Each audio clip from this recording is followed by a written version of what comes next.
Hi everyone, I'm Dr. Vicki Faires at the University of South Florida Department of Psychology, and I'm going to be talking to you today about preparing for graduate school in psychology. It's never too early to start or too late to try.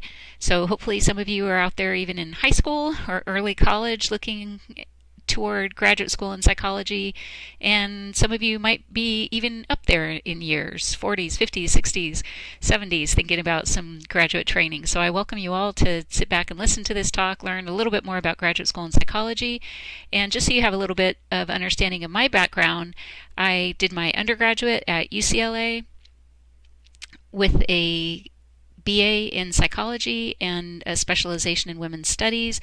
I then did a terminal master's at University of Wyoming in psychology and then completed my PhD in clinical psychology at the University of Vermont, which included a one-year full-time internship at the University of California, San Francisco. So after earning my PhD in clinical psych, I did my first faculty position was at University of Connecticut in Storrs. Was there for a couple of years and then now have been at University of South Florida since 1992 and have had lots of roles since I've been here, including I was the Director of Clinical Training for about 13 years, and currently I am a professor and director of alumni outreach at University of South Florida Department of Psychology. So I hope that you find this talk informative and helpful in your career planning, and there are lots and lots of resources toward the end of the talk for other places that you can gather information. So before you decide that you're going to apply to graduate school, there are a number of things that you need to do first. And I know the last time I did this talk, people came up with ideas like they wanted to study for the graduate record exam or they wanted to gather information, and those are all great ideas, but I would argue that the first thing you need to do before deciding to apply to graduate school is to figure out what you want to be when you grow up. So I'm sure a lot of you are already grown up now, some more than others, and before you decide really to apply to graduate school, you need to kind of figure out, well, am I going to need a master's? Am I going to need a doctorate? There are some great positions out there with a BA in psychology, and you may not need graduate school. Or it might be that you need a master's but not a doctoral degree. So these are the types of things that we're going to talk about in this discussion. There are a diverse array of areas of specialization within psychology. If you even think back to your intro psych class, there are lots and lots of different topics that you've covered. And so let me kind of march through a bunch of these so you can kind of be thinking about what types of psychology that you might want to pursue in graduate school if that is part of your interests. And so I've kind of categorized these. The first slide on the different areas of specialization focuses on mental health and the helping specializations. So usually when I do this talk with people, I say how many of you want to be in the helping professions, and probably 75 to 80% raise their hands. My joke then is how many of you don't want to help people, and they laugh uproariously. And of course I say at that point that there are many, many ways of helping people, some within the formal helping professions, and other ways you can help folks by teaching them or by conducting research on meaningful topics. So there are many ways in psychology to help people, but just for shorthand, I'm going to talk about kind of the mental health helping professions as one specialization to consider. And these are things like clinical psychology. So again, that's my area of expertise. Clinical psychology historically has dealt with individuals who are more on the very troubled side of the spectrum in terms of mental health and the need of treatment. More severe psychopathology, for example, whereas counseling psychology historically has come more from a perspective of helping people who are a little bit better functioning. That distinction isn't quite as strong these days, clinical versus counseling. There's actually a lot of commonality, but we do still have different training programs in clinical versus counseling. There's certainly school psychology, so working with, it's usually kind of a pre-K to 12th grade kids that you would be working with, either practice-oriented or doing research. Certainly clinical psych and counseling psych, you can do practice or conduct research or both. So school psych, education, and then educational psych, you've got the options of studying the educational process, studying individuals within educational settings, and that usually goes even beyond pre-K through 12th grade, and you can even look into collegiate understandings of the educational process and beyond. So there are a few other fields within the helping professions that I'll cover a little bit later, but that hopefully gives you a little bit of an overview of the helping professions. There are also a diverse array of areas of specialization within psychology that might be practice-oriented or they might not be, depending on the program that you study in. So for example, health psychology focuses on physical health and well-being, sometimes in relation to mental health. And health psychology sometimes is taught within a clinical psych program, in which case it would be practice-oriented, or it might be taught within the confines of a social psychology program, for example, in which case it would be more research-oriented and not practice-oriented. Similarly, neuropsychology is a program that can either be practice-oriented or more research-oriented, depending on the program. And specifically, neuropsychology looks at brain and behavior, and if it's housed within a clinical psych program, most often it would be looking at brain functioning and disorders related to brain functioning. So things like Alzheimer's disease or other disorders related to neuropsychological functioning. But neuropsych could also be studied more from a research perspective, not necessarily due to practice, but just on the research side. Similarly, forensic psychology, the study of law and well-being within the legal system and following rules and that type of thing. Forensic psychology could either be within a clinical psych program, in which case it would be practice-oriented, or it could be solely from a research perspective, looking at criminal behavior, looking at what leads to the breaking of laws and what leads to the lack thereof. Something like gerontology or aging studies can also be more practice-oriented or more research-oriented. So if it's housed within a clinical or counseling program and you are dealing with individuals on the elder age of the spectrum, then that would be practice-oriented. But if it was within a gerontology program that was not clinically oriented or an aging studies program, then it would really be more of a research degree, not a practice degree. Sports psychology is the study of sports and leisure activities and physical activities. And again, this could be, if it's housed within clinical or counseling psych program, then it's going to be more practice-oriented and more perhaps dealing with interventions related to troubles in dealing with sports and sports functioning, whereas it might be just a straight research degree. Community psych is similar in that it could be practice-oriented, it might be more research-oriented.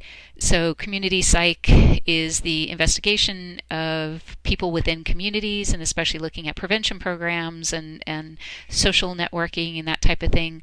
So if a community psych program is housed within a clinical or counseling program or even social work or some type of practice-oriented, then it would be more practice based, whereas if it was solely research based, then obviously you wouldn't practice, you would be learning how to help folks through the research process. And finally, industrial organizational psychology is kind of a really unique and wonderful field. IO psychology explores individuals in the work setting and different employment factors and people working within teams, superiors and subordinate relationships within the work setting. And in industrial organizational programs, sometimes they are, I'll say, kind of applied rather than just practice oriented. They're not going to be doing therapy, but they might be working to apply those principles within the work setting, whereas other programs might be just solely straight research. So they're doing all the investigation of research, but not necessarily applying those practices. So these are some examples of where, depending on the area of specialization that you choose, and specifically where that graduate program is housed, what type of program it's housed in, it could be more practice-oriented or more research-oriented, or both. There's also, many of these programs have both practice and research involved in them. Here are some other areas of psychology, specialization areas, that are almost always solely research focused. It's rare that you would find one of these programs that was practice oriented or very applied. So for example, cognitive psychology, where you're looking at cognitive functioning, thoughts, how we remember things, how we forget things. So cognitive psychology programs are almost always very research oriented. Similarly, developmental psychology programs, the study of human development across the lifespan. Developmental psychology is almost always research oriented. And that's one of the places as I tell my students, when I was a very young student at UCLA, I used to talk about wanting to be a child psychologist. And so I thought that I would study developmental psychology. But it turns out that what I should have been thinking and what I did was focus on clinical psychology within the context of child and family functioning. So developmental psychology, even though you can study kids, you're not going to turn around and treat the kids or help them through practice. It's solely a research-oriented degree. Similarly, neuroscience is the study of brain and behavior and functioning, and neuroscience is almost always research-oriented, not practice-oriented. Similarly, for behavioral psychopharmacology, so thinking about what medications, what might help behavior, might influence functioning, those programs are almost always research oriented. Quantitative and measurement programs, also looking very much from a research perspective. And then finally, social psychology, looking at people within groups and the social settings. Social psych programs are almost always research oriented, not practice oriented. There are also a diverse array of activities in psychology after graduate school that you might want to be thinking about as you're trying to decide which career to pursue and therefore which graduate program you're going to try to pursue. So we've already talked a lot about research. That's the core of the field of psychology, no matter what discipline you're in. There's also teaching, teaching at the graduate level, at the undergraduate level, teaching even within community colleges. There's practice, as we've talked about on the mental health side of practice. You would have to seek a program that is specific to allowing you to get licensed either at the master's or doctoral level. But that's certainly an option within certain programs. You could pursue administration, so working to run programs, whether in a community mental health center or become a dean at a university. There's a lot of administrative skills that you learn within the field of psychology. And then finally, advocacy. So that's really looking at how do we apply the knowledge that we receive from the research that we do and work within the public sector to help improve the lives of humans. Currently, the American Psychological Association has a wonderful advocacy program where they actually train psychologists how to advocate for psychological research and funding for psychological research and programs. And so psychologists can actually go up to Capitol Hill and talk to legislators and help them understand how the research that we do is helping to improve individuals' lives. And so advocacy is also a very viable area, activity that you might want to do after you go to graduate school. And of course, there are a diverse array of work settings within psychology. So you can work at a university or college, like probably all of you see your professors doing. You could work at a medical school, or what I now know is called an academic medical center. So that might be a place where you're conducting research or you're doing a clinically oriented practice. There are a lot of psychologists that are hired within academic medical centers. There's lots of other educational settings that you might want to consider, and that's all the way from pre-K to high school, as well as other types of educational settings. You might want to work within a hospital setting. There are lots and lots of psychologists working within hospital settings. Independent practice, if you, again, are trained clinically and can earn a license, then you might want to work within an independent practice. There are lots of businesses that hire psychologists, especially on the industrial organizational side of the spectrum, but there really are a lot of businesses that are very well informed by the psychologists that they hire. There's also a huge amount of psychologists, especially clinical and counseling psychology, but other types of psychologists, research psychologists, who are hired within the Veterans Administrative Medical Center system. So lots and lots of psychologists working within the VA system. And also, of course, the government. There are many, many psychologists, both research-oriented psychologists as well as practice-oriented psychologists who work within the government. And then finally, nonprofit organizations. Many, many nonprofit organizations hire psychologists either from the research expertise that they can bring, or perhaps the clinically informed expertise that they can bring, or all of the above, writing grants for different nonprofit organizations, that type of thing. So there's lots and lots of ways that you can work within the field of psychology. So along with all of the diverse work settings that you can consider and the different areas of specialization and the activities that we can do as psychologists with graduate training, there's also a diverse array of individuals with whom we can work. So you all the way from basically birth to death, from infants all the way up into the elderly and everybody in between. You can be thinking about what age group do you want to work with. You can think about, do you want to be working with well-functioning individuals versus less well-functioning individuals, or even severely incapacitated individuals. You can think about it from the economic standpoint. Do you get excited about thinking of helping impoverished individuals, or are you much more likely to want to work with people where economic concerns are not really at the forefront of their mind? And then also, do you want to work with humans versus non-human animals? So my CNS colleagues remind me that we are all animals, and some of us are humans and some of us are not. So do you want to work with humans versus non-humans? So that's kind of some more things that you can be thinking about in terms of what types of individuals you want to work with. Just the sample pictures here, a little guy who's obviously been abused and looks pretty impoverished, like he's in an impoverished area, versus the lovely young ladies who are flapping their hair all around and really enjoying life there. So kind of what types of individuals might you want to work with as you start considering your career in psychology?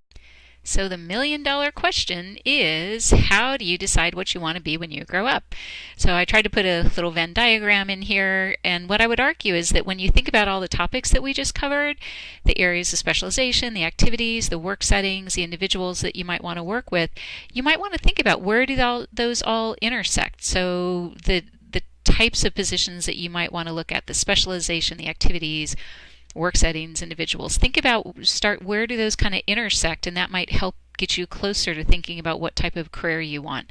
You need to also consider your skill set. Are you someone who does better with really focusing on one particular thing at a time, or are you really good multitasking? And is that something not only you're good at, but that you enjoy? And what other things do you enjoy? Do you really love helping people? That's why I got into this field, is I really wanted to help people.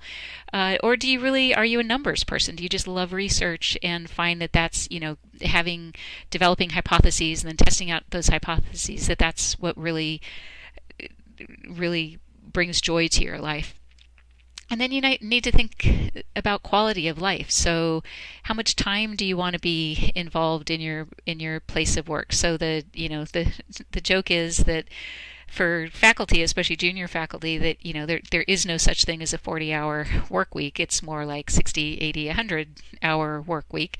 And for some of us, that's what we love. For other people, that would make you less than enthusiastic about this position. You might want to look at issues related to money and what kind of salaries you have. So some people are more motivated to have a work setting that they really love to do, regardless of whether it's a little bit more modestly paid, whereas other people really want to make sure that financially they are providing well for themselves and their family, even if that's a position that they're not quite as engaged in. And then, of course, work-family balance, work-life balance. Thinking about having a family, I know many people who have chosen positions because it was very well fitting into their family time and their family structure. So these are all things to consider.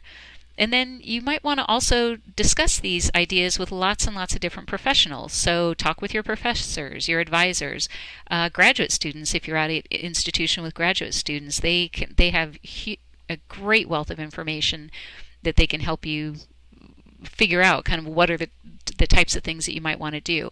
You might want to also consider speaking with a career counselor. Most universities and colleges have wonderful career counselors there just for this question, to help you figure out what you want to do. So these are the types of things that you might want to consider.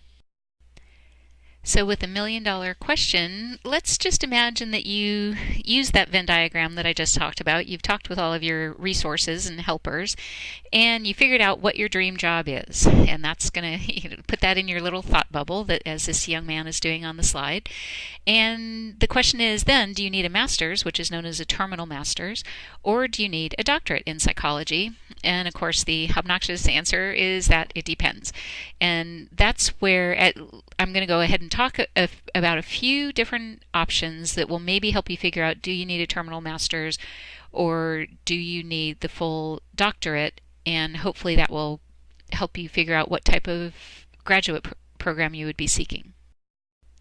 So if you're interested in doing research or teaching at the university or college level, you most likely are going to need to have a PhD if your goal is to teach or conduct research at the university or college level. You can get a research-oriented master's degree that might lead to an exciting research-oriented career, but you would rarely be able to be an independent investigator, whereas with a PhD you would be able to apply for federal funding and conduct your own independent research at a university or college level. And similarly with teaching, pretty much any 4-year college and beyond master's program, graduate program would require a doctorate to be able to teach. And I'm almost positive that at the community college level, junior colleges, I'm almost positive that you would need the doctorate. They do sometimes hire people at the master's level, but it's still more the norm to be competitive in that job market that you would need the PhD to be able to teach even at a community college or junior college level. And now let me go ahead and turn over and switch over to talking about practice-oriented careers. When thinking about practice-oriented careers, we often think about how many ways you can become a therapist. And the exciting news is that there are lots and lots of ways to become a therapist.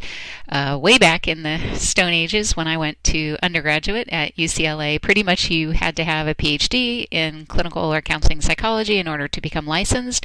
But these days there are lots and lots of ways of becoming a therapist, and a licensed therapist at that. Just depends on what level of training and what level of licensure. So let me go ahead and walk through a few of these options, and certainly there's more information in our resources toward the end of the talk.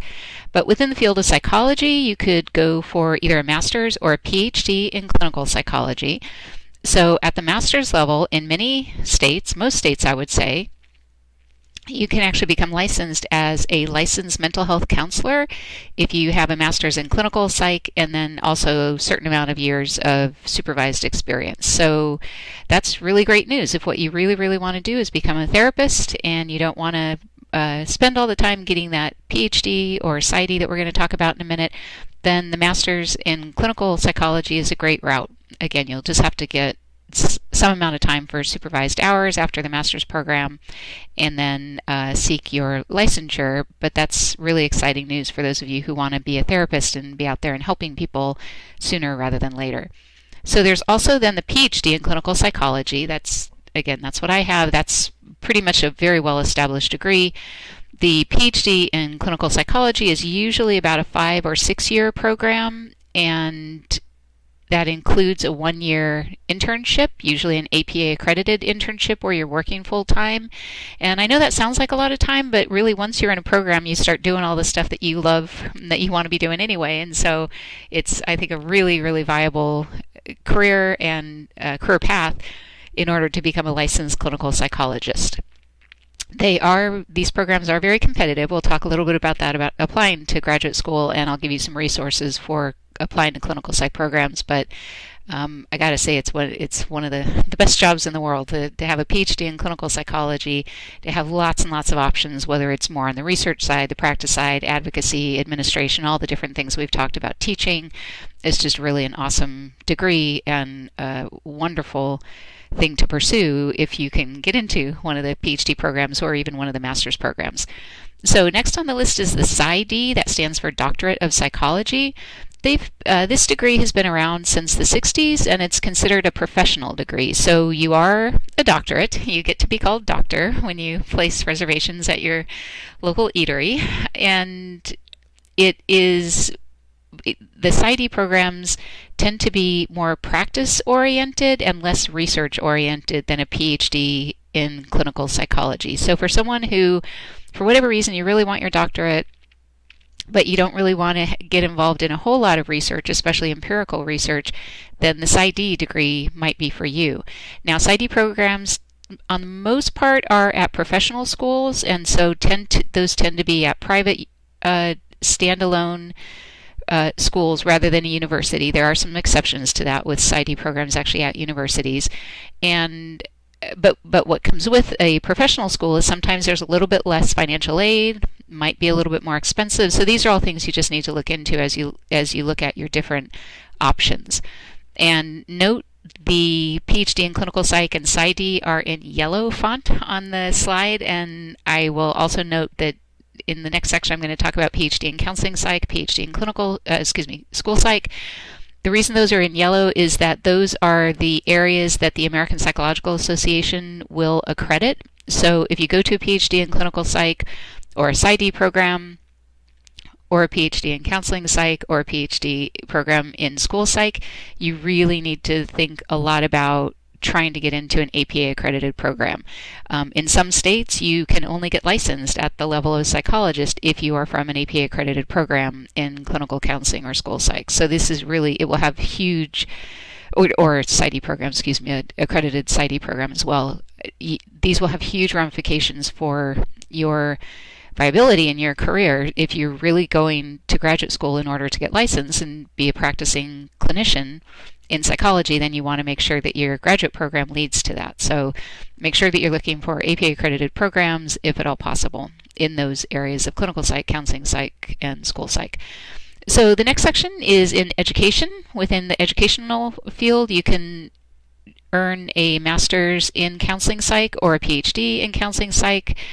And as I mentioned previously, counseling and clinical are looking more and more similar these days. Counseling psych focuses a little bit on the better functioning individuals, clinical a little bit more on the severe psychopathology, but again, those lines are really dissipating over the years.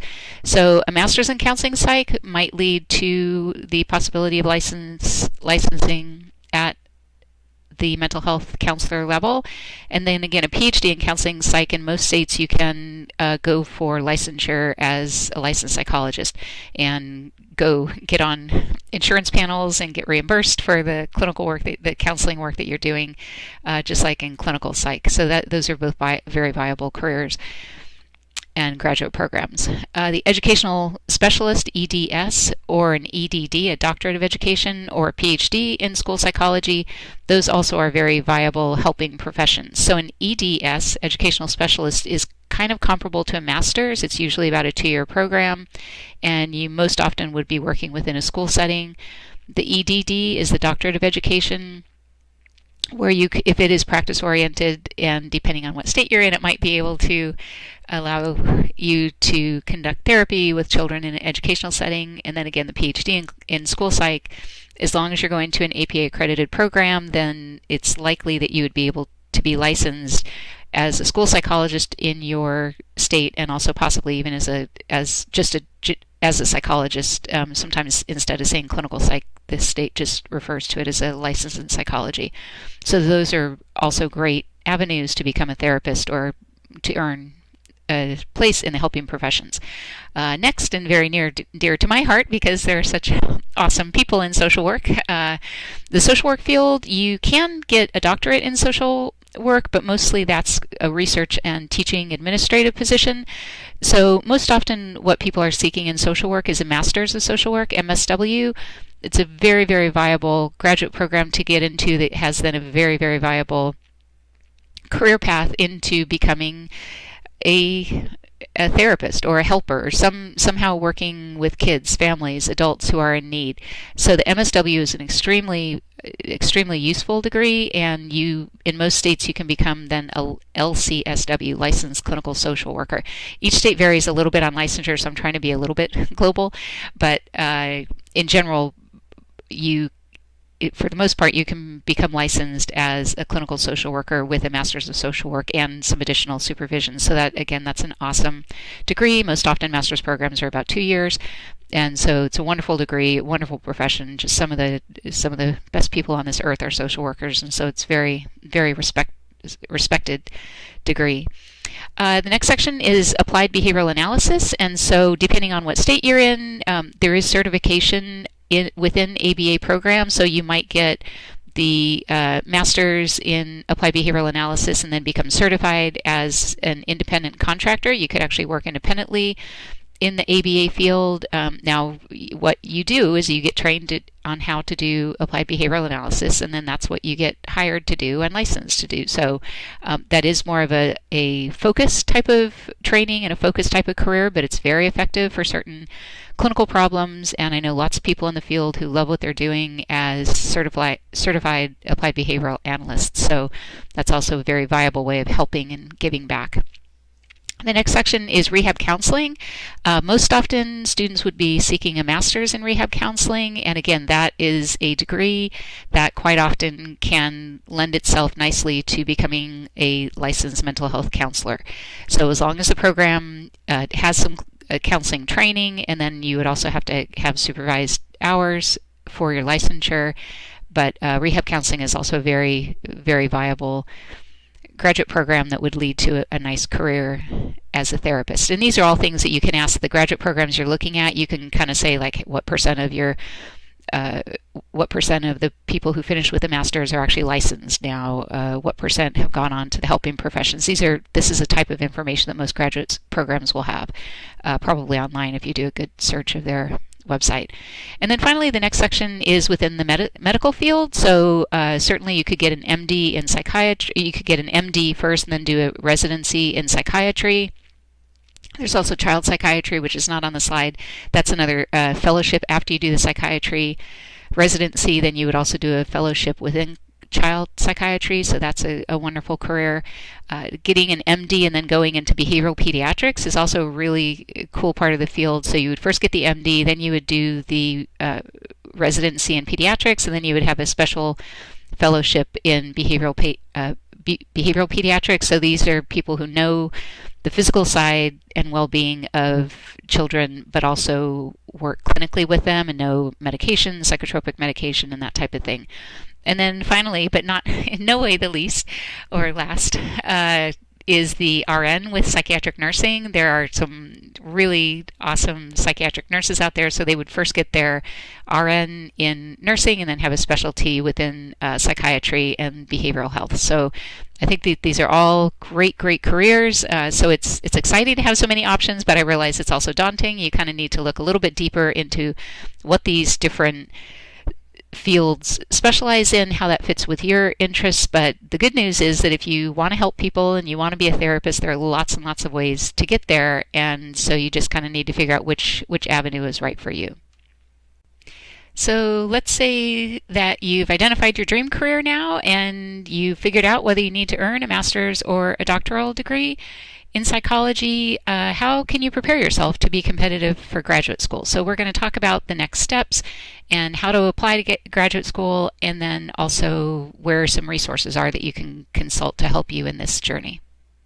So as I said at the outset of this talk, it's really never too early to start preparing for graduate school, to be thinking about what you want to do after your undergraduate career and beyond. So one of the very first things when I used to teach intro to my little 450 18-year-olds, I would tell them they've got to start working on their GPA right then.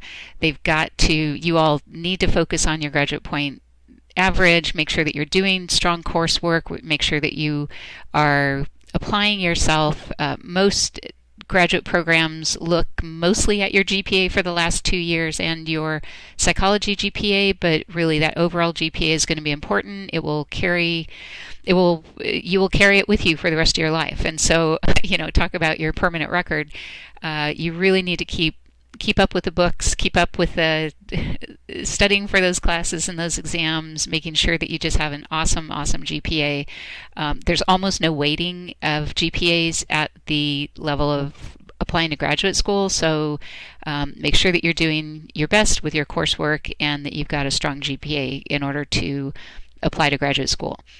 And in terms of research, now this isn't true of absolutely every degree, but in general, most graduate programs, master's, and certainly PhD within psychology across all areas, they're going to want you to have some research experience as a research assistant. So one of the rules of thumb within clinical, and I would also agree, I would argue this almost any PhD program that's more research oriented that you're looking at in psychology, you would want at least 1 year of research assistantship for 2 different projects so that you're really getting involved in research and that you're learning different methodology. That also will lead to, hopefully, to letters of recommendation that are really strong. So again, the recommendation is at least 1 year on 2 different research projects, and hopefully maybe even that might lead to publication, co-authorship on a conference presentation, something like that. So that'll all really help out as you're planning on applying to graduate school. You might also want to look into service learning programs or internships or some type of volunteerism. It doesn't have to be, whatever you do doesn't have to be within the confines of your university. You don't have to be getting school credit for it, but get some kind of work-related experience. So if you think that you want to work with children with attention deficit hyperactivity disorder, go out and volunteer for a special setting where there are children with attention deficit hyperactivity disorder and find out if you really do love working with them.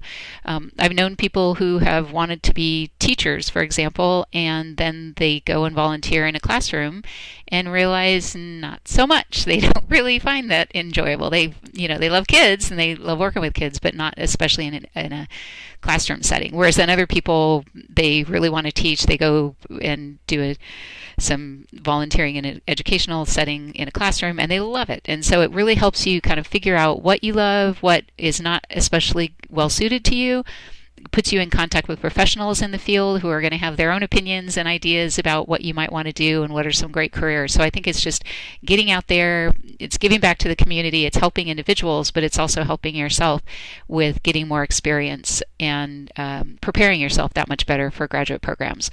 The other advice that all of us give is to get to know your professors and other professionals like supervisors who can write you a strong letter of recommendation. The last time I did this talk with people in the audience, I asked how many of them, we were about 3 months into the semester at that point, and I asked how many of them had been to office hours of a professor, and maybe 4 out of 50 raised their hands.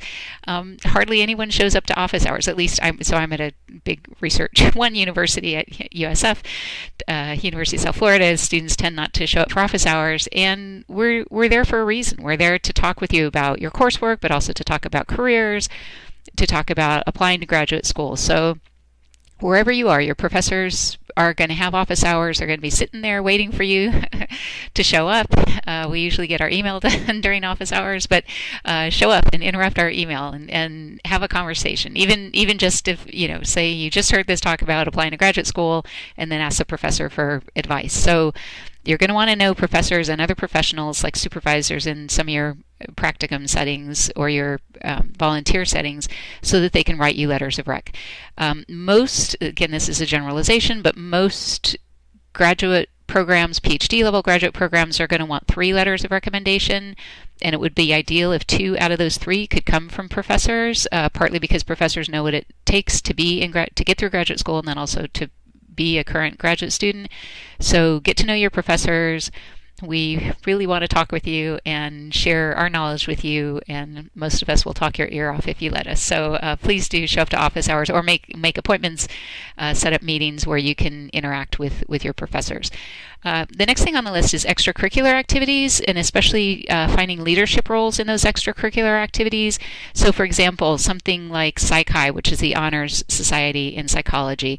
If your grades are good enough to get into Psych-Hi, first of all, it's a great organization, but also if you can kind of show some leadership skills, get involved, be the treasurer and then the vice president and then the president, get active. Many universities also have other student organizations in psychology for those in addition to Psych-Hi, it's not just if you can't get into Psych-Hi, but for example, like a University Psychology Association we have here at University of South Florida, the Undergraduate Psychology Association. That's for any students who are interested in psychology. There's no GPA required. You can get involved, learn about psychology activities. There are talks that you can go to. There are different fun kind of social networking type of events. You can get connected up with alumni who might be hiring or might have career advice also. So get yourself involved in extracurricular activities. But I will say it's good in and of itself to do that. But if you really want to get kind of noticed for that at the graduate school application level, then you're going to want to have some leadership roles involved in those various activities. And while I have it, since the American Psychological Association emblem is on the slide, I should say you can, even as an undergraduate, you can become a member of APA, the American Psychological Association, as a student affiliate. And that in and of itself isn't going to get you into graduate school at all, anywhere near that. But what it does do is, first of all, it shows you know about the field, and it kind of gives you almost an insider's look at the profession. So you would start getting access to information that's from APA specifically for students. And so APA is a great organization. I should have, sorry, the slide's not up there, but also the Association for Psychological Science, APS, Association for Psychological Science, is also a wonderful organization. You could be a student member of that as well. And then as you get into more specialized research, then professors all know about the different specialized societies within their area of research also. So you might want to consider those. And then finally, it's never too early to start studying for those GREs. So the GREs are kind of like, it's for stands for Graduate Record Exam. It's kind of like a SAT or an ACT on steroids, I guess. The Graduate Record Exam is the entrance exam that you take for most all master's and PhD programs in psychology. There are a handful of graduate programs that don't require the GRE, but the large majority do require the GRE. So study for those, and we'll talk a little bit more about what it takes to do well on the GREs in a minute. So now that you are preparing for graduate school and studying hard, getting great grades, doing your research, getting your service learning activities, getting great letters of rec ready, then I wanted to give you kind of a heads up for the timeline for applications for graduate school. The specific listing that I have is for most doctoral programs, and note that the timeline for most master's programs are a little bit earlier. But for doctoral programs, there's usually only one time per year that you can apply. So if you don't make it this time, then you wait out an entire new year, and we'll talk about what you do with that year if you don't make it. But in general, the applications for PhD programs in psychology are usually due in December or January for the following fall. You usually hear about an interview, whether you're being invited for an interview, in early January and February, and then interviews are usually held somewhere between January and March. The offers have to be given by April 1st. That's actually a ruling for graduate programs in psychology in the U.S. So the offers have to be given to you by April 1st, although usually they're much, much earlier. And then you need to decide by April 15th. So someone the other night when I gave this talk was asked if those offers are binding, and yes, they are. They're supposed to be. So if you get an offer, even on like February 1st, and they say, okay, you have till April 1st to say yes or no, it's a binding offer. You have that offer until you say yes or no, and then you must decide by April 15th. Sorry, they have to give you the offer by April 1st, but they're usually much earlier. Here's my little public address announcement requesting. In general, it's best not to hold more than one offer at a time. If you're one of the lucky few who's going to have multiple offers for a doctoral program, it's really best if you only hold your highest offer. So for example, if you've applied to school A, which you really, really, really want to go to, school B, which you like but wouldn't be as excited about, school C, which is third on your list but you'd still be grateful to go there. And let's say you get the offer from school C. You say, thankful, I'm grateful, yay, I'm going to graduate school. And then you hear from school B, and school B also says, hey, you've got an offer.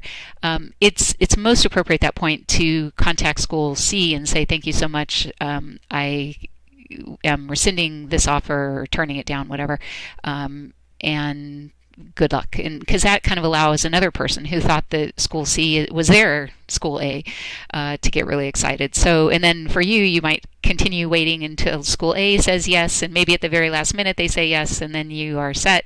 So then at that point also you would turn around and turn down school B. So most of these fields, even though there's a lot of people applying, when it gets down to the deadline, it seems like everybody is waiting on everyone else. So really just be a good citizen. Don't hold more than one offer at a time. It doesn't do anyone any good to hold more than one offer.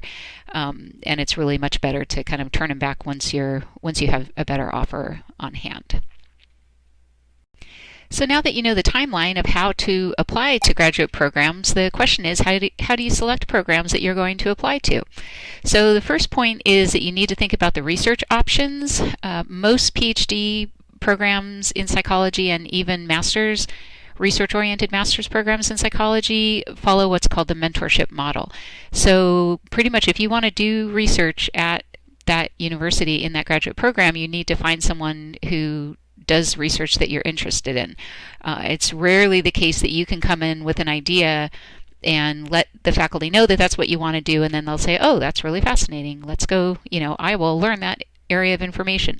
It's more that the faculty are the ones doing the research, they have research groups, they have expertise, and that you need to find someone who does the research that you're really interested in. So a lot of times you'll find that, if you've written a paper for a class and you find that you're citing certain names over and over, take a look at where they are located for their faculty position, or what kind of research think tank that they're in and what university that's tied to. So again, look at the different research options and find some programs that are of interest to you from a research perspective. And then if you're interested in clinical training, clinical or counseling, then you might also want to think about what type of clinical training opportunities they have. So I've already mentioned about APA accreditation at the doctoral level, and that many states will only license you as a psychologist if you're from an APA accredited program.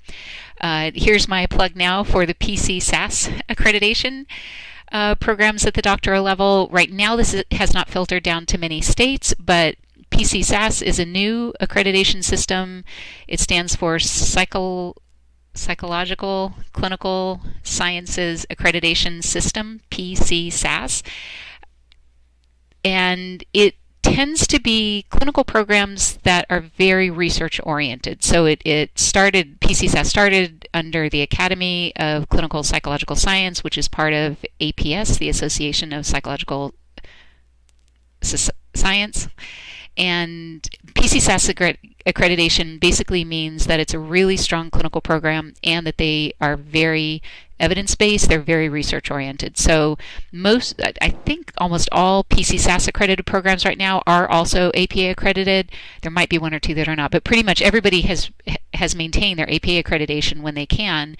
And then the more research-oriented programs have gone through this accreditation system, the PC-SAS accreditation system, which is just kind of another notch of this is a really, really strong program.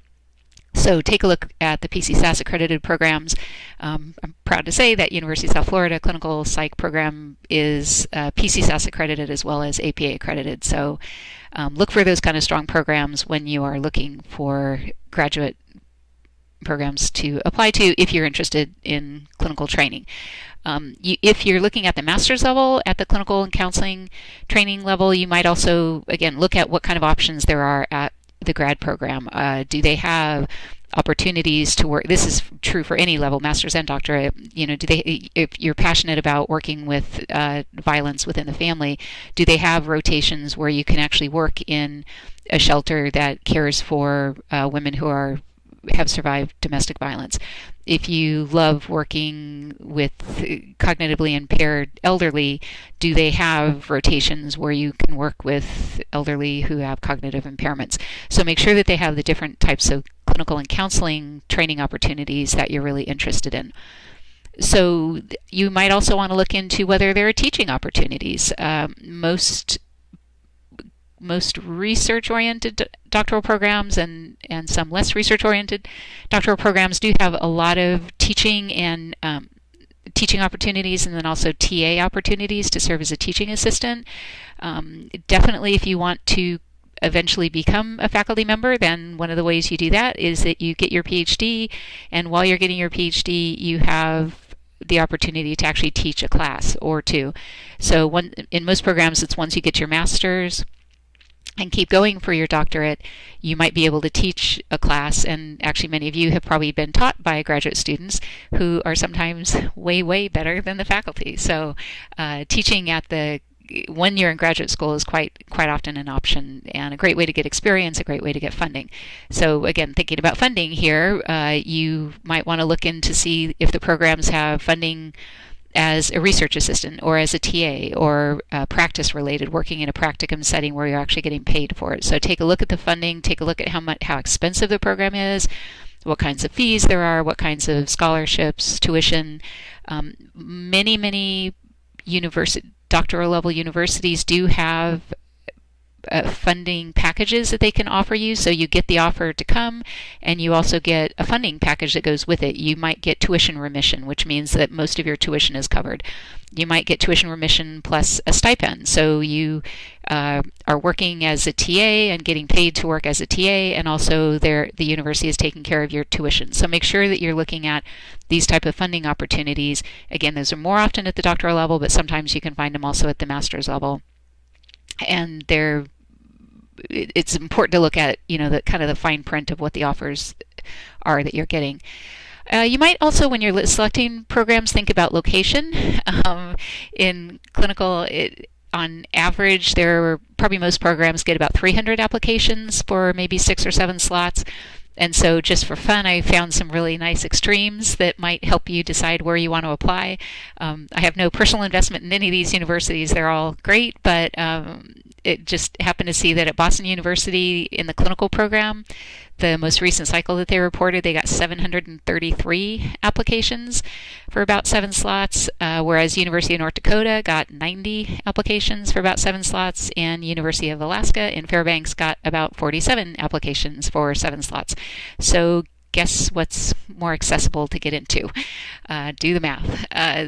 All those universities are great. All those programs are APA accredited, very strong programs. But what you can see is that it varies kind of just how competitive the programs are. Sometimes are based on where they're located. A lot of people want to live in Boston. It's a wonderful university. I will say University of North Dakota and University of Alaska are also both awesome universities, but probably a few less people maybe want to live there than who want to live in Boston. So look at the numbers, think about where you're willing to live. If you're really passionate about getting into graduate school, you may have to think very broadly about where you're going to move, where you're going to live for those 5 or 6 years, and then apply accordingly.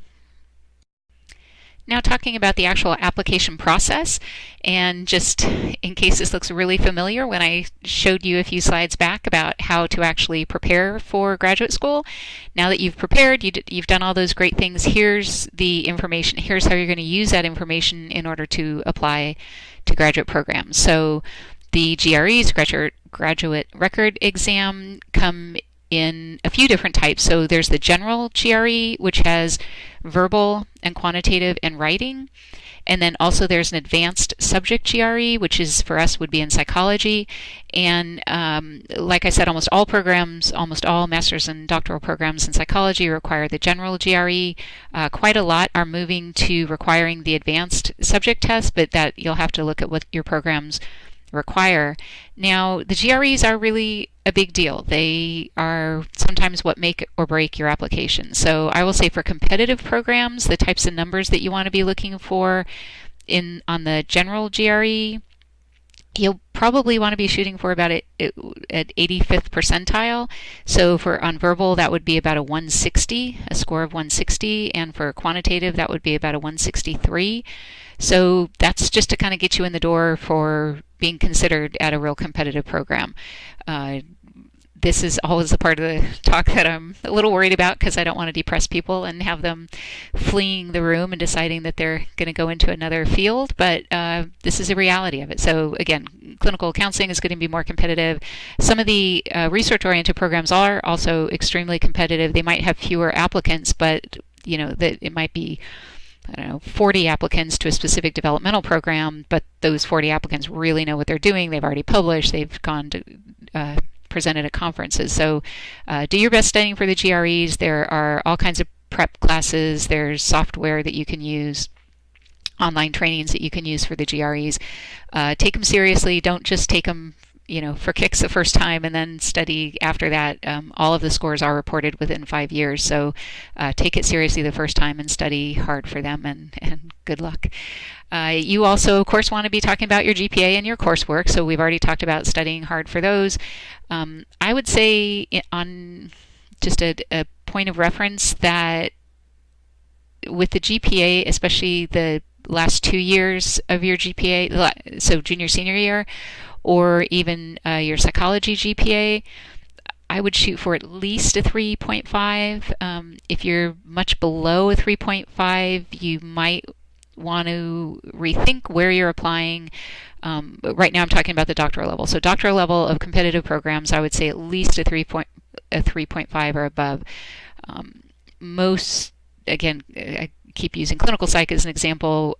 Most clinical psych programs, when you look at the GPA of especially the last 2 years of successful applicants to clinical psych programs, I mean, we're talking 3.9 on average. That's an average, and that's not weighted. So it's 3.9 out of a 4 scale. So it's really important to do well on your in your courses, and to show yourself that way. Now, I'm not saying if you're under 3.5, again, don't decide you need a different career.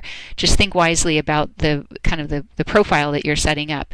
Your GREs might be a little stronger, your GPA a little bit weaker, but you got really good research experience. So these are all things that you can actually talk about in your personal statement, which is the next on the list. So in the personal statement, I like to refer to it actually as a professional statement. You don't want to get too personal, in my opinion. Many people come to the field of psychology because they've been impacted either by psychological challenges themselves or have had friends or family, and that's all meaningful from a kind of a humanitarian perspective, but we really, from the graduate school perspective, we really want to see kind of the professional reasons why you're getting into this field. So we want to hear also in your personal statement, we want to hear about your research experience, what you're passionate about in research, and how you've learned and grown in your research opportunities. We kind of want to see that you can hit the ground running once you start in your graduate program, and that you can do research relatively independently but still under the mentorship of a faculty member. So we also, in the personal statement, we want to hear about your service learning and internship opportunities that you've completed and your volunteerism. So talk about how that perhaps even ties together with your research experiences, or if it doesn't tie together specifically, it might tie into what you want to do while you're in graduate school. So maybe you weren't able to do research in a specific area that you really want to follow through on, but you were able to do some service learning and community work, and that's where you can kind of tie that story together in the personal statement. Again, the extracurricular activities, you want to talk about that a little bit, especially if you have leadership roles. And the personal statement we often use is term spin control.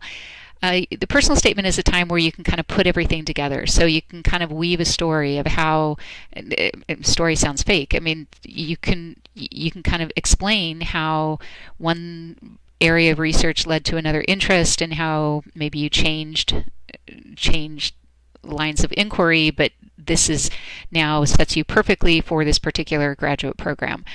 Spin control also has to do with helping to understand why your GPA in your first 2 years was not nearly as impactful and impressive as your last 2 years. So maybe you were pre-med and in the first couple of years didn't do as well, spun out of organic chem like everyone does. And then when you found psychology, then that's where your GPA really flourished. And so you can kind of explain some of those less impressive parts of your profile, and hopefully again put the spin on it and show how that brings you to being an excellent candidate for graduate school.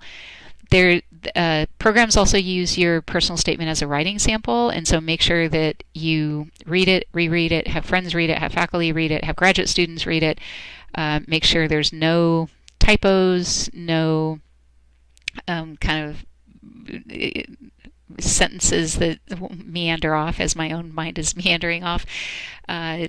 The personal statement again is really thought of as a writing sample, so make sure that it shows your best. And thinking about just kind of finalizing that the piece on the personal statement, usually the first page and a half, they're usually about 2 pages, so about 500 words, 250 on each page. Usually about maybe a page and a half is kind of all of your personal/professional experiences. And then usually the last paragraph or two are specific to how you fit into that particular graduate program. So why are you applying to Boston University? And then you list who you want to apply, you want to work with, and how you're a perfect fit with them. And then in your next revision of your personal statement, you say why you want to apply to University of North Dakota, and don't just say because they have fewer applicants. You want to find a faculty member whose area of interest, research that you're really interested in, and make sure to show how you're a great candidate to work with them. The references in the back of this talk actually give you lots of suggestions, like making sure when you're, even before you're applying to these places, make sure to reach out to the faculty. Make sure that they're actually accepting students for that year, and that's usually on the website as to who's actually accepting a new student in that cycle. So reach out to faculty that you're interested in working with, make sure that they're accepting applicants, and make sure that when you're doing your personal statement that you send the right personal statement to the right place. So we all joke about the fascinating things that we've seen in personal statements where that last paragraph was sent to us here at University of South Florida, and the person is really so excited about the work of someone at another university, and that's what they put in their personal statement, and it just makes us wonder about attention to detail. I mean, we know that you're all applying all over, and you know that we're all excited about all of our applicants, but it just, there's an attention to detail that it's pretty important. So make sure that you're matching the right personal statement with the graduate program that you're applying to. And then finally, letters of recommendation. I've already mentioned that you definitely want to know, ideally would get letters of rec from at least 2 professors, and usually you need 3 letters of recommendation. They need to be really strong. You can actually approach faculty or supervisors and ask, you know, I would like to ask you for a letter of rec, but I wonder, do you feel like you can write me a really strong letter of recommendation? So it's usually got to be something other than she got an A in my class. That's already on your transcript. So get to know folks who can be letter writers, and then provide them with the information that they want. Most letter writers are going to want to see your resume, your CV, curriculum vitae/resume. They're going to want to hear more about what graduate programs you're looking into, so that they can kind of craft the letter appropriately. Here are some issues to consider when applying to programs. You might want to think about whether you want to apply right out of, so that you're going into a graduate program right out of undergraduate college, or whether you want to take some time off and perhaps get more field experience, get a paying job and start paying off your loans, and same even for graduate school, that type of thing. These are all obviously very personal decisions, and these are things that you can talk about with your mentors, your faculty members, maybe graduate students that you know.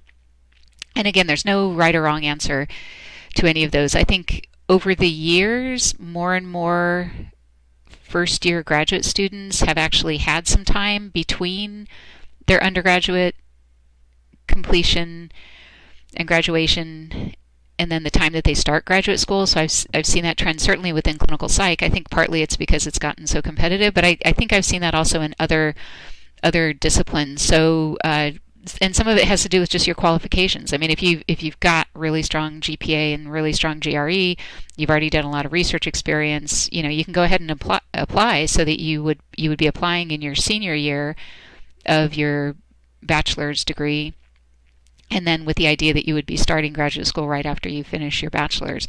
So you could certainly give that a shot, and if it doesn't work, then you would have to consider other options. Some people do, though, intentionally want to take a year or 2 off. They want to get more experience, whether in the community or conducting research. They maybe want to take a breather and kind of think more about that transition from undergraduate to graduate. So these are all very personal decisions that you want to be thinking about. The question, what if I don't get in? I mentioned in the very first slide that I did a terminal master's at University of Wyoming and then did my doctorate at University of Vermont. That was actually not intentional. So I had known that I wanted to do clinical psych since I was in ninth grade, I think. So since ninth grade, I knew I wanted a PhD in clinical psych, and so why in the world would I get a master's first before going to a PhD program? And that's because after I finished at UCLA, I applied both to doctoral programs and then also applied to some master's programs just as a backup, again, a terminal master's just as a backup. And at the time, the lovely graduate schools told me, you probably want to use your backup first. So for me, it was partly GPA issues, partly GRE issues. And so I used that master's kind of as a stepping stone. I worked actually for 1 year after the bachelor's, worked at UCLA on some research activities, and then completed the master's at University of Wyoming in a year, and then went back to UCLA and completed some more research activities, so that by the time then that I applied again to doctoral programs, I was much more successful and had a few choices. So again, it wasn't ideal in terms of the scheme of things, and it wasn't as direct as I would have wanted, but it got me into an awesome PhD program, which I'm so grateful for. And so think about having backup plans. For me, it was because I needed to emphasize more of my on the educational side in terms of grades and GRE. For you, it might be something else. It might be that you need more work experience, or that you need more research experience, for example. So just think about kind of what, if you don't get in, especially if you don't get into any master's or PhD programs, you might want to think about, well, how can I use this time to improve my profile? So, and if I can take a quick minute here, note also that when you're applying, especially to doctoral programs, you don't want to just apply to one or two, or even master's programs. You want to apply pretty broadly if you can. Think about, how far you can go. Most of us these days have to leave our home base to go to a graduate program. And so, think about where you can apply, both in terms of location acceptability to you, the feasibility of relocating. But when you apply for really within clinical psych, we suggest that you apply to at least 15 places, 15 PhD clinical psych APA accredited programs, and hopefully you'll get one or two offers. I mean, you really have to apply broadly. Even the best, most skilled, trained students need to apply pretty broadly. So for anyone who's going to a doctoral level, I would say that you might want to consider applying for the master's as a backup, just in case, and then kind of use that if needed, use it as a stepping stone. And then if you don't need it, great. That's awesome to get straight into a doctoral program. There are students who get straight into a doctoral program straight out of undergraduate. So it's not extremely common, but it's also not extremely rare. So maybe you'll be one of those people, and then you can do this talk and brag about it when you're a faculty member. The last point on this slide is trying to get the terminal masters versus not. And I put that here just to remind you that you don't always have to go for the PhD. So thinking about if what you really want will be, the terminal masters will be sufficient, then go for it. If you want to be licensed at the LMHC, licensed mental health counselor level, all you need to do is go to a master's program. And by terminal, I mean it finishes after the master's. It's not that you do the master's along the way to the doctoral program. So consider getting a terminal master's intentionally. For me, I used it as a stepping stone because I knew I wanted the PhD in clinical psych. But for some people, you get the master's, you're done, you're out in the field, you're working, you're making money, you're paying back your loans. It's a really viable degree. So just think about that as an option as well. So here's where I get to talk about all the resources that you have available to you. Certainly your professors are there. The ironic thing is I think I can speak for most universities, like office hours are really kind of free to anyone and everyone. If you're an alum from a program, you've already graduated from a program, you can come back to office hours. If you moved 3,000 miles from your place that you graduated. There's universities around that have office, where professors are sitting there having office hours. So, we are the field. We are the field of psychology. So think about contacting your professors, possibly even professors that you don't know. We're all here hopefully to help and improve the field by bringing in really great applicants like you all. So think also about your advisor. So most colleges and universities have some type of advising staff. Here at University of South Florida, we have awesome advisors. Think about contacting them. They often have programming where they'll do talks like this, or talking about applying to graduate school, talking about careers in psychology. Take a look, possibly talk with your advisor. Sometimes they know more than faculty about, who's good to work with and who's going to get you more experience. So talk to the advisors. Graduate students also, speaking of knowing way more than faculty, graduate students at most programs really know the score. They most recently were the ones that applied to graduate school. So, some of us applied before there was an internet, before all these online applications. And so, they can kind of give you the scoop as to what's really important these days. They can be very helpful with the kind of nuts and bolts of applying, and also then getting letters of recommendation, that type of thing. And then also career services programs. Most colleges and universities have a career services group that puts on programming. They might have volunteer fairs and career fairs. They might know people employing individuals with a bachelor's in psychology right there in your community. So think about availing yourself of the career services, because they can be really helpful, very knowledgeable. And then I have some more resources to share with you next.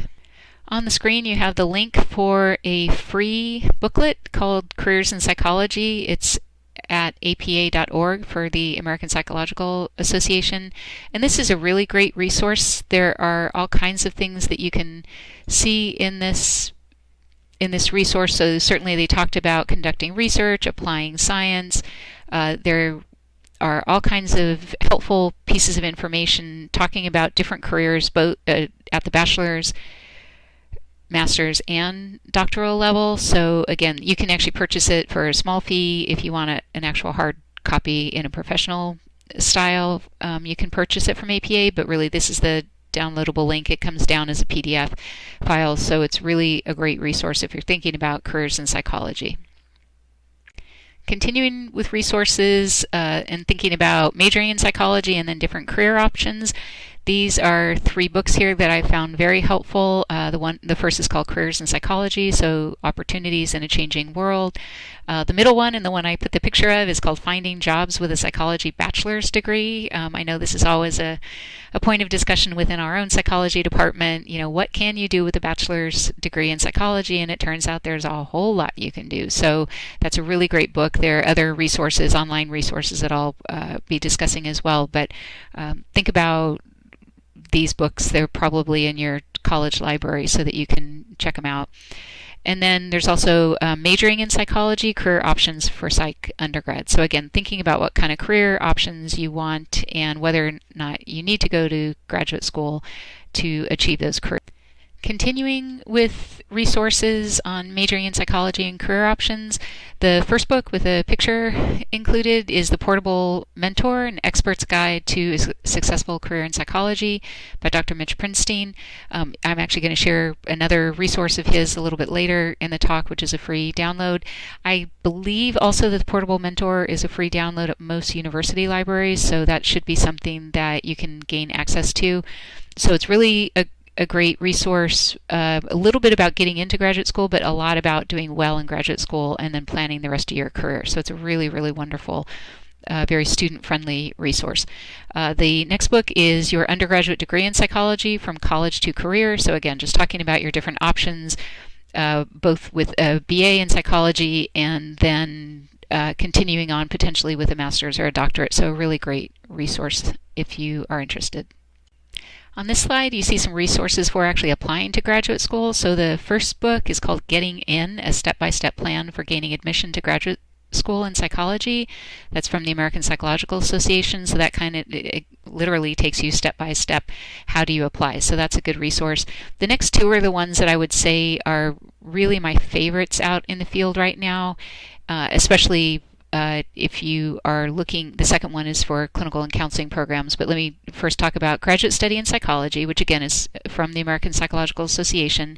They update it every year. It's a really wonderful resource. It lists all of the doctoral and master's programs in all of the United States and Canada, and specific to psychology, master's and doctoral programs, PsyD programs.